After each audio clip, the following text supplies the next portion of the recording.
Saudara Presiden Joko Widodo pagi tadi melepas bantuan kemanusiaan bagi rakyat Palestina di Pangkalan TNI Angkatan Udara Halim Perdana Kusuma, Jakarta.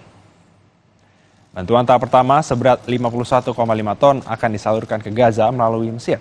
Bantuan dikirim menggunakan 3 pesawat Hercules TNI Angkatan Udara dan Presiden Joko Widodo menegaskan paket bantuan yang dikirimkan merupakan bantuan gabungan dari pemerintah, masyarakat, dan lembaga kemanusiaan. Langkah ini dilakukan sebagai bentuk solidaritas dan kepedulian Indonesia terhadap tragedi kemanusiaan di Gaza.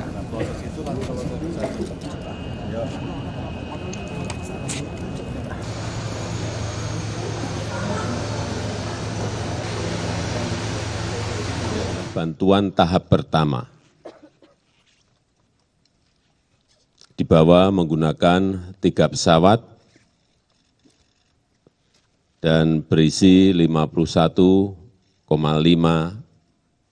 ton bantuan berupa bahan makanan, alat medis, selimut, tenda, dan barang-barang logistik lainnya.